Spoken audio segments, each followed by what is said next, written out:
वंदे मातरम सुजलां सुफलां मलयज शीतलां सस्य श्यामलां मातरम वंदे मातरम शुभ्रज्योत्स्ना पुलकितयामिनीं फुल्लकुसुमित द्रुमदलशोभिनीं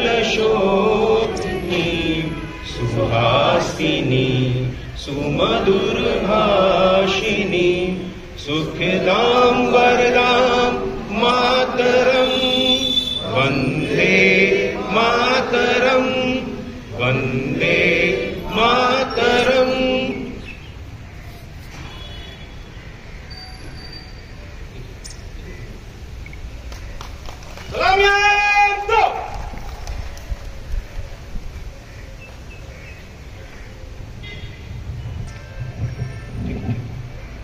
जैसे थे ध्वज गीत शुरू करेंगे। विजयी विश्व तिरंगा प्यारा झंडा ऊंचा रहे हमारा, सदा शक्ति सरसाने वाला, प्रेम सुधा बरसाने वाला, वीरों को हर्षाने वाला, मातृभूमि का तन मन सारा, झंडा ऊंचा रहे हमारा। विजयी विश्व तिरंगा प्यारा, झंडा ऊंचा रहे हमारा। शान न इसकी जाने पाए, चाहे जान भले ही जाए, विश्व विजय करके दिखलाए, तब होवे प्रण पूर्ण हमारा, झंडा ऊंचा रहे हमारा। विजयी विश्व तिरंगा प्यारा, झंडा ऊंचा रहे हमारा। प्लेट विश्राम। आज 76वीं स्वतंत्रता दिवस की आप सबको बहुत बहुत शुभकामनाएं। जिस प्रांगण में आज हम खड़े हैं, उत्तर प्रदेश कांग्रेस कमेटी, जिसने आजादी के आंदोलन में ये जगह, ये लोग सबसे मजबूत सिपाही और सबसे बड़े योगदान के गवाह हैं। आज मुझे इस ऐतिहासिक जगह पर झंडारोहण करने का अवसर मिला है। कांग्रेस विधानमंडल दल के नेता के रूप में मैं अपनी राष्ट्रीय अध्यक्ष आदरणीय सोनिया जी, हमारी महासचिव आदरणीय प्रियंका गांधी जी, राहुल गांधी जी, मैं सभी का बहुत बहुत आभार व्यक्त करती हूँ। कांग्रेस उत्तर प्रदेश कांग्रेस कमेटी के सभी पदाधिकारियों को अभी आभार व्यक्त करती हूँ जिन्होंने मुझे आमंत्रित किया है। पर आज मैं आपसे कुछ बातें कह देना चाहती हूँ। जो आज दौर जिससे ये देश गुजर रहा है, जो दौर जो हमने आजादी के बाद 200 साल गुलामी की जंजीरों में जकड़े रहने के बाद जब देश को आजादी मिली, वो साधारण नहीं थी। बहुत सारे स्वतंत्रता संग्राम सेनानी आज भी हमारे बीच में हैं। इतिहास में हमने पढ़ा है, देखा है कि कितनी मुश्किल से इस देश को आजादी मिली। हमारे क्रांतिकारी साथी चंद्रशेखर आजाद, अशफाक उल्लाह खान, मंगल पांडे जैसे तमाम क्रांतिकारी साथियों ने बहुत कम उम्र में इस देश में स्वतंत्रता आंदोलन शुरू किया। महात्मा गांधी जी के नेतृत्व में अपनी सर्वस्व निछावर किया।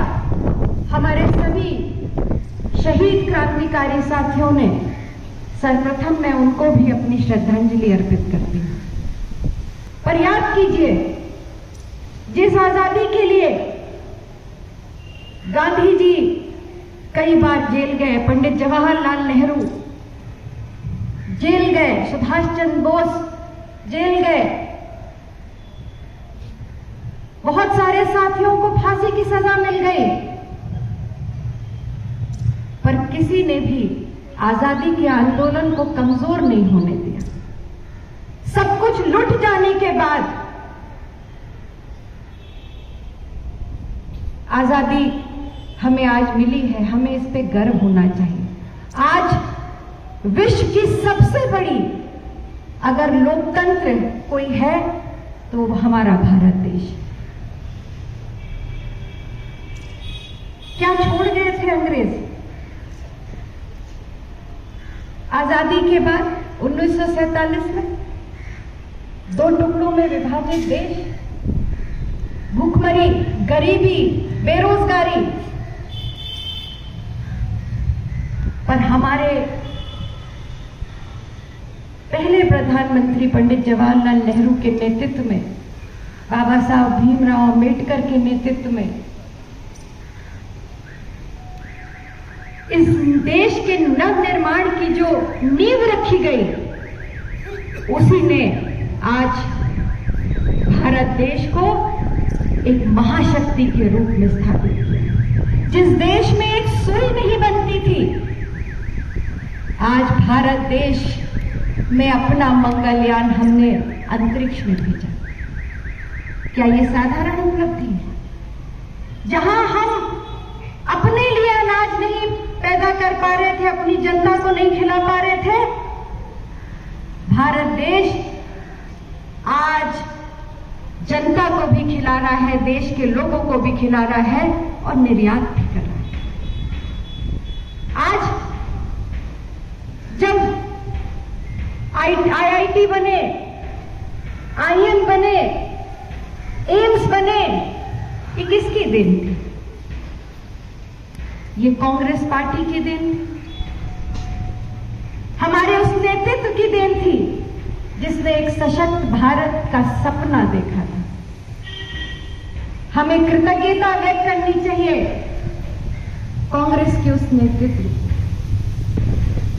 पर मैं पूछना चाहती हूं कि आजादी का आंदोलन हुआ, कांग्रेस के सभी साथियों ने सब कुछ निछावर किया, संघर्ष किया, लड़ाई लड़ी, और आजादी के आंदोलन के बाद भी हमने इस देश के निर्माण के लिए शहादतें दी। क्या हम भूल सकते हैं कि जब ये देश आतंकवाद की सीमा पे खड़ा था, उस वक्त इंदिरा गांधी प्रधानमंत्री थी। उन्होंने अपने शरीर पे 36 गोलियां खाई, पर कभी भी आतंकवादियों के सामने घुटने नहीं टेके। हम उस इंदिरा गांधी के से पढ़ेंगे। क्या हम भूल सकते हैं आज संचार क्रांति की रचयिता स्वर्गीय प्रधानमंत्री राजीव गांधी की शहादत को, जिन्होंने अपने शरीर के टुकड़े तो होने दिए पर भारत के टुकड़े नहीं होने दिए। हमें गर्व है अपने उन शहीद पे।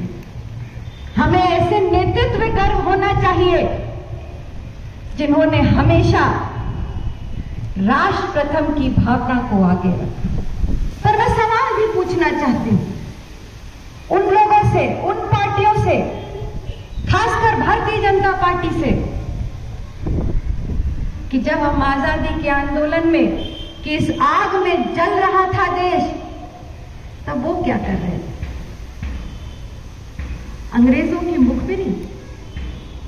मुझे आप एक भी ऐसा नेतृत्व बता दीजिए भारतीय जनता पार्टी के या किसी भी पार्टी का, कांग्रेस के अलावा, जिसने क्रांतिकारी होने के रूप में आजादी के आंदोलन में एक दिन भी जेल की सजा भुगती। और जो गए भी, उन्होंने लिख करके दिया कि हम अब अंग्रेजों के साथ काम करेंगे, देश की आजादी के लिए संघर्ष नहीं करें? क्या हम उन्हें माफ कर सकते हैं? आज हमारा देश जो दुनिया की सबसे बड़ा लोकतंत्र है, क्या हम नहीं देख रहे हैं कि आज हमारा लोकतंत्र खतरे में है? क्या हम नहीं देख रहे हैं कि एक समृद्ध भारत की तस्वीर जिसकी नींव पंडित जवाहरलाल नेहरू ने रखी, जिसके लिए इंदिरा गांधी जी ने, राजीव जी ने अपने प्राण न्यौछावर कर दिए और जिसको आदरणीय सोनिया गांधी के कुशल नेतृत्व में मनमोहन सिंह जी के समय भारत एक सशक्त देश की तरह स्थापित हुआ। विश्व ने भारत की शक्ति को पहचाना था। कहां थी हमारी जीडीपी और आज हम कहां हैं? शायद आपको जानकारी हो ना हो कि ये देश जहां पे अनाज का निर्यात हम करते थे पहली बार हुआ है कि आज इस देश में खुद खाने के लिए अनाज पैदा नहीं हो रहा, हमने निर्यात पर रोक लगा। लोकतंत्र में पहली बार हो रहा है कि जो संगठन, संस्थाएं, चाहे वो ईडी हो, सीबीआई हो, शैक्षिक संस्थाएं हो, हर किसी का दुरुपयोग इस देश के राजनीतिक रूप से नहीं किया जा रहा, इस देश को कमजोर करने के लिए, इस देश की उठती आवाज को दबाने के लिए किया जा रहा है। आज कांग्रेस पार्टी ने महंगाई और बेरोजगारी के खिलाफ एक जंग छेड़ी। आपने देखा होगा पिछले दिनों टीवी पर किस तरह से हमारे वरिष्ठ नेतृत्व को, जिसका नेतृत्व सोनिया जी ने, राहुल जी ने, प्रियंका जी ने किया, किस तरह से वरिष्ठ नेताओं को दिल्ली में, जिसमें हमारे सांसद भी थे, बड़े नेता थे, इन सबको पुलिस ने किस बर्बरता से लाठियों से पीटकर एक नहीं, 2 बार नहीं, 3 बार नहीं, 4-4, 5-4 बार जेल भेजा। किस तरह से प्रियंका गांधी जी को पुलिस ने जबरदस्ती उठाकर अरेस्ट किया। क्या आपको इंदिरा जी का बेल्ची कांड याद नहीं आया? और यह संघर्ष किस लिए है? कांग्रेस पार्टी का यह संघर्ष इस देश की जनता, गरीबी हटाने के लिए, इस देश की आवाज नौजवान को रोजगार दिलाने के लिए है, महंगाई को कम करने के लिए है। मैं आप सबसे आह्वान करती हूं कि आने वाली 28 तारीख को दिल्ली में जो महारैली होने वाली है, महंगाई, भ्रष्टाचार, सरकारी तंत्र के दुरुपयोग के विरोध में, यह सबसे बड़ा मौका है कांग्रेस पार्टी के लिए। और याद दिलाना चाहती हूं कि यही समय है, अगर हम एक होकर के लड़ेंगे तो हमने गोरे अंग्रेजों को 200 साल के राज के बाद उखाड़ कर फेंक दिया था, इन काले अंग्रेजों को भी हम उखाड़ करके फेंक देंगे। मैं सिर्फ आपसे यही कहूंगी साथियों कि अब समय आ गया है। बहुत कुछ दिया है कांग्रेस पार्टी ने इस देश को, आपको, मुझे, पर आज पार्टी को आपकी जरूरत है, आपके संघर्ष की जरूरत है, आपकी ताकत की जरूरत है। और मैं इतना जरूर बता दूं कि केवल कांग्रेस पार्टी की वो विचारधारा है जो इस देश को एक संग रख सकती है, क्योंकि कांग्रेस पार्टी के लिए हमेशा राष्ट्र की भावना और देश सर्वप्रथम है। तो आज मैं आपसे यही अनुरोध करूंगी कि आइए हम सब संकल्प लें और उन ताकतों को जो इस देश को तोड़ना चाहती हैं, टुकड़ों में बांटना चाहती हैं, उन ताकतों को से हमें लड़ना है। ये लड़ाई नेता नहीं लड़ सकते।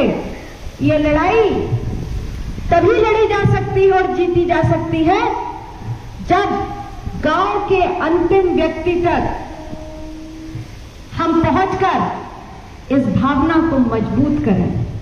ये संकल्प आज हम लेना होगा कि इस देश को अगर हमें महाशक्ति के रूप में स्थापित करना है, इस देश को गरीबी से निजात दिलानी है, बेरोजगारी से निजात दिलानी है, महंगाई कम करनी है और अपने लोकतंत्र को बचाना है, तो हमें संकल्प लेना होगा कि आने वाले समय में कांग्रेस पार्टी का एक एक सिपाही इस तिरंगे झंडे को लेकर के आदरणीय सोनिया जी, प्रियंका जी और राहुल जी के नेतृत्व में चलेगा, बढ़ेगा और जीतेगा। ये हमारा संकल्प होना चाहिए। पुनः आप सबको, मैं सभी साथियों को, सेवा दल के हमारे साथी, खास करके हमारे संगठन के सभी लोग, वरिष्ठ लोग, मैं आप सबका बहुत बहुत आभार। स्वतंत्रता दिवस की पुनः आप सबको बहुत बहुत शुभकामनाएं। धन्यवाद। जय हिंद। जन गण मन अधिनायक जय हे भारत भाग्य विधाता। पंजाब सिंध गुजरात मराठा द्राविड़ उत्कल गंगा, विंध्य हिमाचल यमुना गंगा, उच्छल जलधि तरंगा। तब शुभ नामे जागे, तब शुभ आशीष मांगे, गाए तब जय गाथा। जन गण मंगलदायक जय हे भारत भाग्य विधाता। जय हे, जय हे, जय हे, जय जय जय जय हे। आजाद हिंद जिंदाबाद। कौमी नारा। वंदे